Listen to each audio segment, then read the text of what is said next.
kemudian menyerahkan tampuk keilmuannya.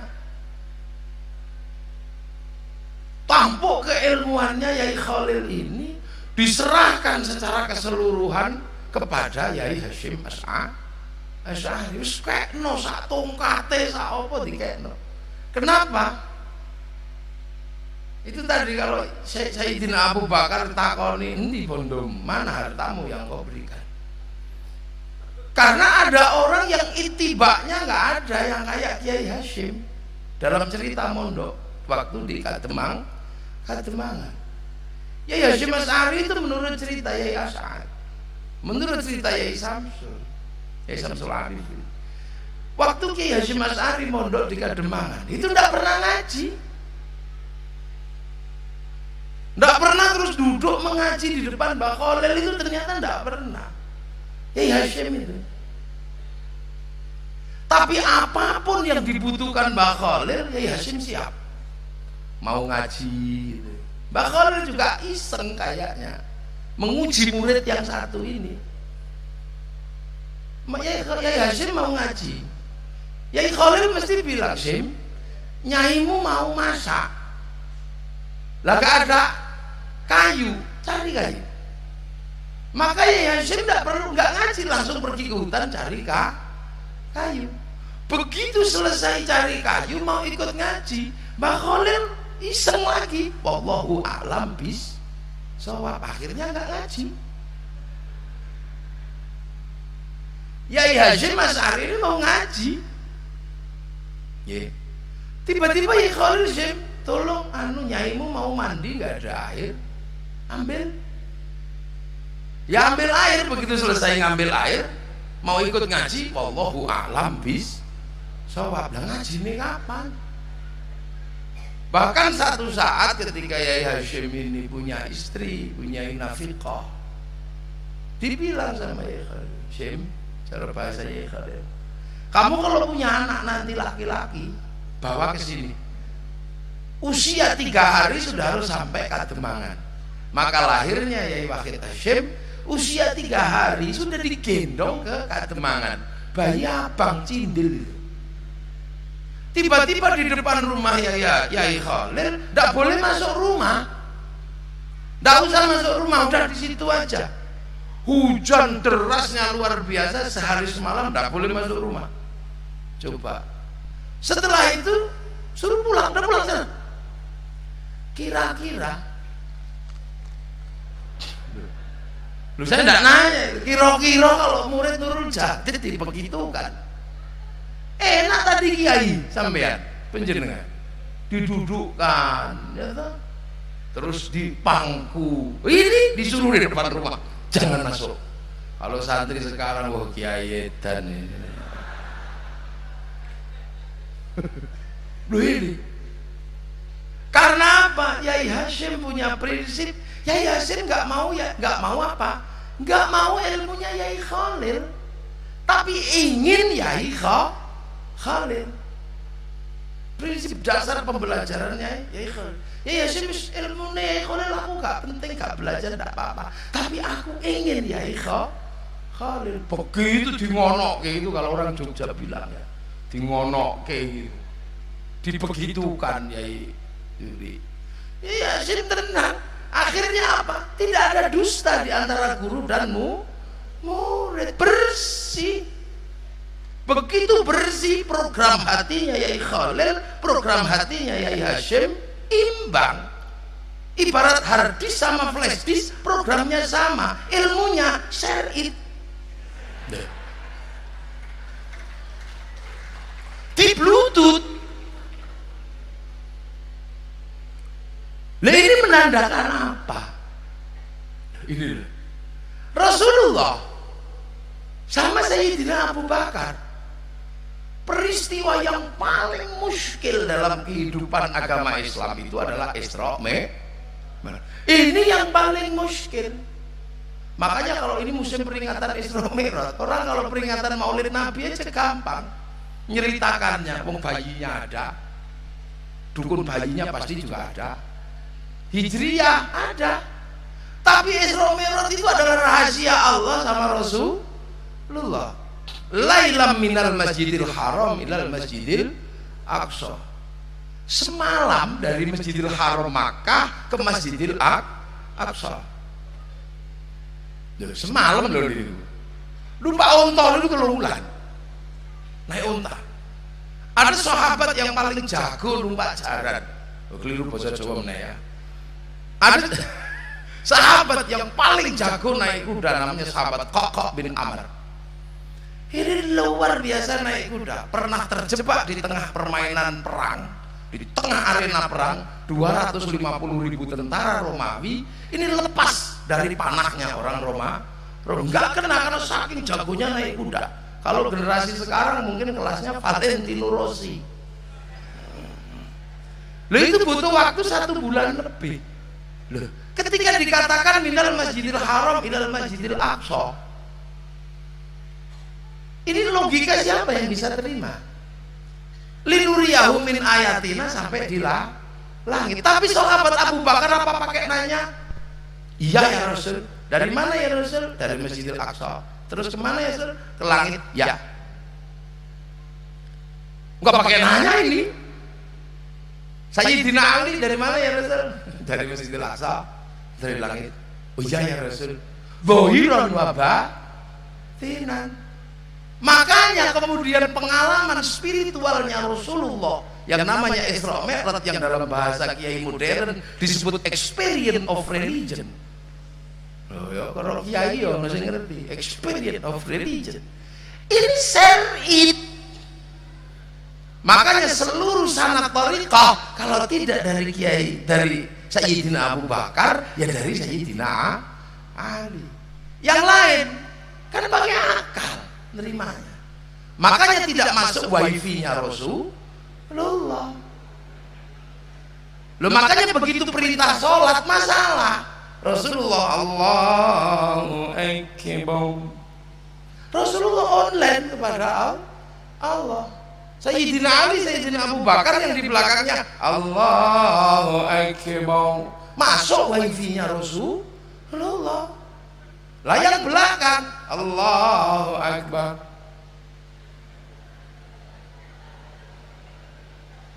Disikut temennya. Tuhannya kelihatan nggak? Enggak. Saking susahnya menerima sampai kemudian dibilang ubudullah ka'annaka tarahu fa illam takun tarahu fa innahu yara. Ya udahlah, kamu ibadah seolah kamu lihat aku. Kalau kamu nggak lihat aku, yakinlah aku lihat engkau. Ini yang ini kan kurikulum pembelajaran. Kurikulum pembelajaran. Sunan Kalijaga, saya minta kalau ini Sunan Kalijaga. Udah duduk kamu 3 tahun situ, jangan kembali. Jangan berdiri sebelum aku pulang. Loh, kita nggak kebayang ya orang kayak Sunan Kalijogo itu. Namanya itu berandal loko. Berandal maling gitu aja. Loko itu kondang, Joyo itu sekti. Tiba-tiba sama Sunan Bonang suruh nungguin tongkat. Yang tongkat itu nggak ada yang nunggu, juga nggak ada yang nyuri. Lo tongkat itu dari bambu, siapa sing wong rano sing nggak ada yang nunggu, juga nggak ada yang nyuri. Kelasnya berandal Loko Joyo diterima jadi murid cuma nunggu tongkat. Kan sama sekali nggak bergengsi. Lu kalau rajanya berandal kamu tak terima jadi muridku, tapi tolong perampok setapal kuda kamu selesaikan, siap kiai, pekerjaan gagah. Lah ini rajanya berandal, tunggu tekan ya. Ini kan jelek sekali ini. Itu sama dengan banser dari Probolinggo. Sama, tiba-tiba saya datang. Assalamualaikum. Oh iya kiai, ada apa? Kamu ikut ngaji saya ya? Oh iya kiai, kemana? Saya mau ngaji ke Banyuwangi. Tapi di Gunung Kumiter itu ada perampok. Saya kalau nggak lewat situ, kalau perampoknya ngedang saya, nggak bisa saya. Kamu kan jago kelahi. Oh iya kiai, siap. Pulang dari situ pasti dia cerita, Kiai Muafik, kalau nggak saya temeni, nggak jadi ngaji itu. Oh ceritanya pasti kemana-mana. Akan sangat berbeda ketika kemudian dia ikut ngaji. Siap kiai. Apa? Kemana? Ke Banyuwangi. Tugas saya apa Ki? Ya sudah, nanti kalau saya naik, sendal saya kan ngadep ke sini. Nah kalau turun kamu depin ke sana. Itu pasti nggak akan cerita, karena ini pekerjaan nggak bergengsi sama sekali. Apa ini? Gini aja. Makanya. Nah, Sunan Geseng cuman disuruh duduk itu loh 3 tahun. Bayangkan, cuman disuruh baca ya ayu ya qayyum. Di Nurul Jati tak masih mending.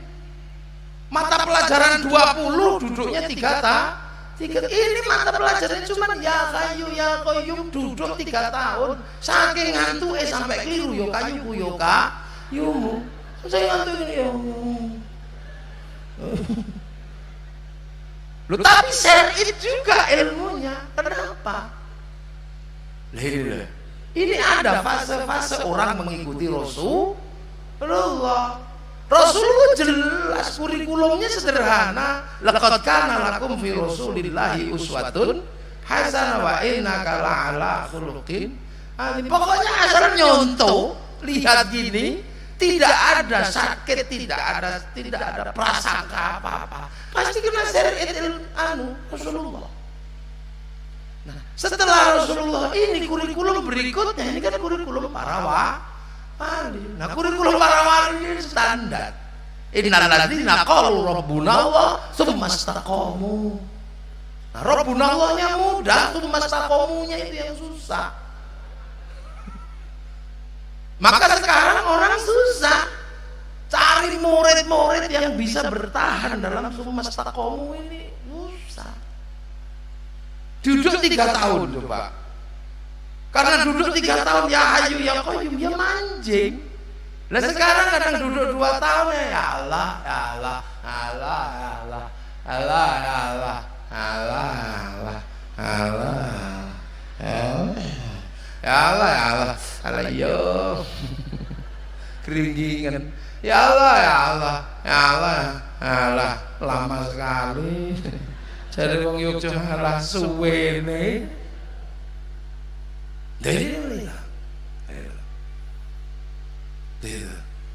Lah, era-era itu masih ketemu. Kiai Hasyim ini masih ketemu. Jadi maka pangkatnya jelas. Lah karena kemudian pendidikan ulama, pendidikan wali ini sangat susah, maka kemudian kita ini akhirnya mau tidak mau mengikuti kurikulumnya ulama. Lah kurikulum ulama itu apa? Ya jelas sudah enggak usah ribet di situ. Innama yakhsyallaha min ibadihil ulama. Ya kalau mau jadi ulama ya harus yakhsyallah, diulang yakhsyallah gitu aja. Biar telinganya mau dengerin tempeling. Menjadi ulama ini kan dikasih masalah namanya yakhsyallah. Maka kurikulum ulama dulu itu tempelingnya tepat. Duduk yang bagus. Tonyo. Supaya apa? Mendapatkan ilmu dengan kualifikasi ulama. Yang ulamanya makrifat di situ. Nah sekarang kan masalah. Kurikulum yakhsyallah ini sangat susah diterapkan. Yaitu tadi salah satunya. Kurikulum yakhsyallah ini susah. Anak dikerasi dikit lapor polisi. Melanggar HAM. Ya ini ibarat santan disuruh keluar dari kelapa susah. Nah, santan itu diparut, dipecoki, diperoki. Ini baru keluar santan. Saya ingat kalimatnya Makhrus Ali, Sidney John. Sidney John itu hafal Quran, hafal Sahih Bukhari Muslim. Bahkan Alfiyah Sungsang. Kalau kita kan alfiah dari urut dari depan, kalau lama Muhammadun wa Ibnu Maliki yang madura bil akhirah ini buntut. Fathul Mu'in apal. Tapi Makhrus bilang ini ulama tapi nakirah. Karena ini tidak punya masul yang namanya yakhsyallah. Apa yakhsyallah? Nah itu susahnya di situ sekarang ini tantangan terbesar pendidikan pesantren adalah kurikulum ulamanya masih, pembelajaran keilmuannya masih, tapi menerapkan kurikulum Yakhshallah ini susah. Makanya yarfa'illahu alladzina amanu nggak bisa rofa gitu. Ya nggak bisa rofa, gimana mau rofa? Wong domah nggak punya, ini nggak punya, wawu nggak punya, alif nggak ada, nun nggak ada. Dan itu kan beratnya luar biasa. Maka ke depan ini sebenarnya yang paling bahaya itu adalah krisis ulama. Negara juga harus turut campur tangan. Ini mumpung ada Pak Polisi. Ini setingkat Polres ya. Kalau yang TNI setingkat Kodam. Ini penting. Jadi kenapa para ulama itu kalau mendidik santri kok pakai dijewer? Ya kok pakai dijewer? Kok pakai diselentik? Jasad ini tidak pernah takut sama Allah, tapi yang takut sama Allah itu memang basicnya rohani. Rohani ini punya basic taat sama Allah. Alastu birabbikum qalu bala syahidna. Tapi kalau jasad kan terbuat dari dunia, tadi dikatakan sama Kiai, ini bibit, ini bungkus. Bungkus ini dunia, hobinya dunia. Tangan ini telo. Nah, agar ininya naik gitu kan ya, bungkusnya diperbaiki. Ilmu mau masuk ngantuk ini tapuk matanya. Ya ibarat pel itu kalau mau masuk kan mesti lewat mulut. Nah kalau pahit kayak gedang. Ilmu mau masuk kok ngantuk, tepuk telinganya, ngomong dhewe tapuk lambene. Ini kan sebuah proses. Nah sekarang tiba-tiba kalau ditapuk pok itu melanggar. Nah, makanya kalau di tempat saya nggak berlaku. Tak tapuk kok nesu wong tuane tapuk sisan. Ya. Ini sistem pendidikan berbeda, Pak Polisi, ya ambet sewu.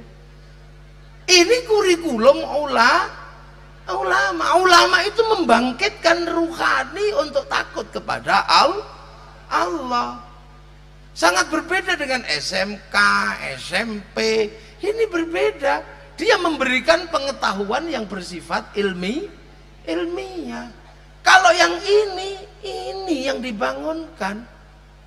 Makanya kalau ininya nggak bangun, bungkusnya nggak ditata, sangat mengkhawatirkan. Karena kalau sampai ulama tidak punya mas'ul yakhshallah, ulamanya nakiro. Lah ulama nakiro itu bukan yakhshallah, tapi yakhshallahu.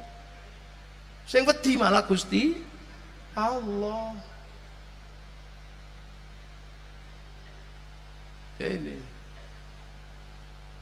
Jadi beratnya di situ. Ini beda kurikulum di pesantren. Pesantren itu ini yang dikeluarkan. Makanya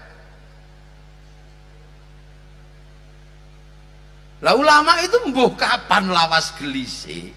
Orang alim itu mbuh lawas gelise. Mbuh apa ya lawas gelise niku napa?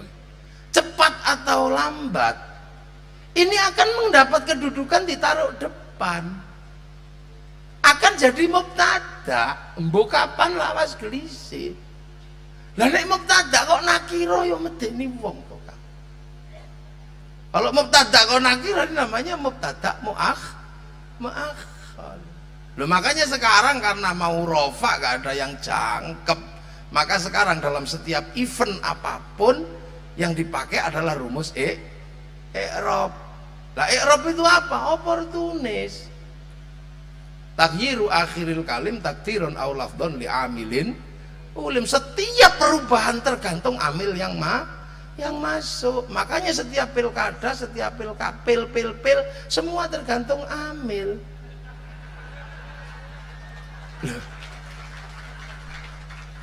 Ini fenomena. Kenapa tidak dhamma, tidak kempel? Mestinya kan kempel. apel.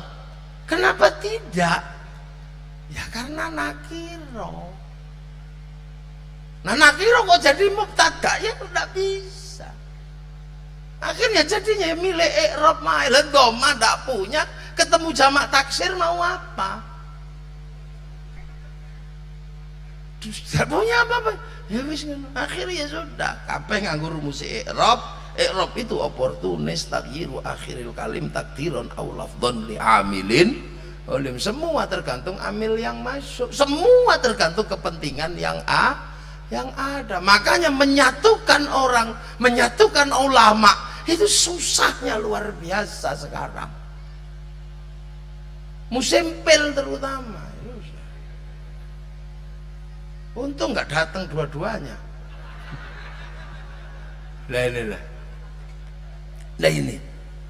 Nah, makanya kita ini lahir di eranya ulama, mendapatkan ilmu sekelas pangkat ulama. Makanya kemudian Mbah Khalil kepada Mbah Hashim agar orang tidak lupa kedudukan kita ini hari ini adalah pangkat muridnya ulama, maka dikumpulkan dalam satu organisasi namanya Nahdlatul Ulama biar nggak lupa.